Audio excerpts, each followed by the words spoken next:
हाँ जी बच्चे, अब ये हमारी है नेक्स्ट इलस्ट्रेशन। ठीक है जी। Appropriations are more than available profits. Appropriation का मतलब क्या है कि आपकी जो इंटरेस्ट ऑन कैपिटल है, ड्राइंग्स हो गई या आपकी सैलरी होगी, कमीशन हो गया, मतलब ये सारी चीज़ें जो हैं वो प्रॉफिट से बहुत ज़्यादा है। ठीक है, तो दैट मीन्स इस केस में अब क्या होगा कि जितने भी प्रॉफिट्स आपको अवेलेबल हैं डिस्ट्रीब्यूशन के लिए, आप सिर्फ उतने ही यूज़ कर सकते हैं, उससे ज़्यादा आप ना ही अब इस केस में लॉस निकाल सकते हो और ना ही उस लॉस को ट्रांसफ़र कर सकते हो पार्टनर्स में। ठीक है जी। तो दैट मीन्स जितने आपके पास प्रॉफिट्स अवेलेबल हैं सिर्फ वही आप इंटरेस्ट ऑन कैपिटल, सैलरी या फिर ड्राइंग्स एज ए चार्ज कर सकते हो, उससे ज़्यादा आप चार्ज नहीं कर सकते। ठीक है, तो ये यहाँ इलस्ट्रेशन देखते हैं, इसमें क्या क्या है कि अजय और विजय 2 पार्टनर्स हैं, उनकी जो प्रॉफिट शेयरिंग रेशियो है वो 3:2 है। अजय ने 20 लाख कॉन्ट्रीब्यूट किया है कैपिटल का और विजय एक वर्किंग पार्टनर है, तो उसे हम देंगे 8,000 पर मंथ सैलरी। ठीक है, इंटरेस्ट ऑन कैपिटल कैलकुलेट होगा 8% पे और प्रॉफिट हमें before providing for interest on capital और पार्टनर सैलरी दी है बिफोर। ठीक है जी। और हमारा जो प्रॉफिट था वो 80% शो कर रहे हैं वो। ठीक है जी। तो अब यहाँ पर हमने सबसे पहले इंटरेस्ट ऑन कैपिटल कैलकुलेट करना है ऑफ अजय, क्योंकि अजय ही सिर्फ क्या लेके आ रहा है, कैपिटल लेके आ रहा है। तो उसकी कैपिटल कितनी है, 20 लाख।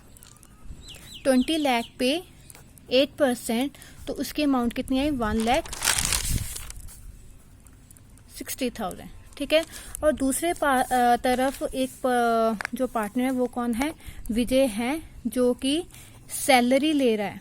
सैलरी कितनी ले रहा है वो, 8,000 पर मंथ। तो डेट मीन्स 12 मंथ्स की कितनी हो गई उसकी, ₹96,000। क्लियर। अब देखो ये अगर दोनों का टोटल देखा जाए 1,60,000 प्लस 96,000, तो ये हमारा बनता है ₹2,56,000, जो कि अब यहाँ पर देखिए हमारे पास प्रॉफिट कितने हैं, सिर्फ 80,000 है और हमारी अप्रोप्रिएशन कितनी बन रही है, 2,50,000, जो कि बहुत ज्यादा है। ठीक है, तो दैट मीन्स इस केस में क्या होगा कि हम उन्हें सिर्फ ये 80,000 ही डिस्ट्रीब्यूट करेंगे, ये वाला 80,000 ही डिस्ट्रीब्यूट करेंगे। बट अब यहाँ पर क्वेश्चन अराइज हो रहा है कि क्या हम यही इस प्रॉफिट शेयरिंग रेशियो में डिस्ट्रीब्यूट करेंगे? नो, इस रेशियो में डिस्ट्रीब्यूट नहीं करेंगे। किस रेशियो में डिस्ट्रीब्यूट करेंगे हम, जितनी उनकी इंटरेस्ट ऑन कैपिटल और विजय का जो सैलरी अमाउंट आ रहा था इस रेशियो में।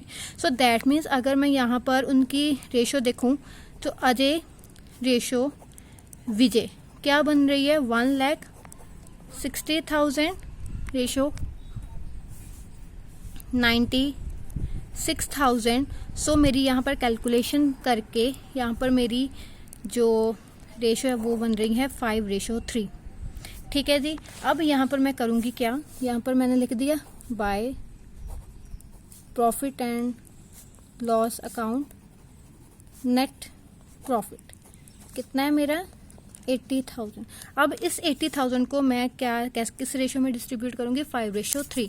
अब रेशियो तो यही होगी, लेकिन मैं यहाँ पर लिखूंगी क्या, टू अजय's कैपिटल अकाउंट। अजय को क्या मिलना था, इंटरेस्ट ऑन कैपिटल मिलना था।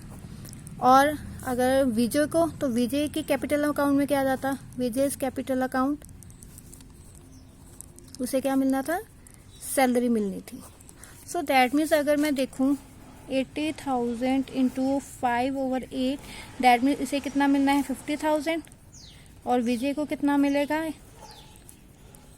30,000। तो दैट मीन्स यहाँ पर मैं लिखूंगी 50,000 और यहाँ पर मैं कितना लिखूंगी, 30,000। सो ये टोटल हो गया 80,000 एंड 80,000। ठीक है जी। तो दैट मीन्स हमेशा याद रखना कि अगर नेट प्रॉफिट आपका कम है और आपकी एप्रोप्रिएशंस ज़्यादा निकलती हैं, तो दैट मीन्स जो उनकी वो कैलकुलेशन करके जो भी उनको देना है हमने, उनकी जो भी रेशो निकलती है उसी रेशो में प्रॉफिट को डिस्ट्रीब्यूट करना है, उससे ज़्यादा किसी भी पार्टनर को कुछ भी नहीं देना। और ये वेरी वेरी इंपॉर्टेंट टॉपिक है, ये वाली इलस्ट्रेशन तो बहुत ही ज़्यादा इंपॉर्टेंट है, बहुत ज़्यादा एग्जाम में आती हैं, तो ध्यान से देखना, ध्यान से पढ़ना इस इलस्ट्रेशन को। सो बहुत ज़्यादा इंपॉर्टेंट है from the exam point of view. Okay जी, क्लियर, थैंक यू।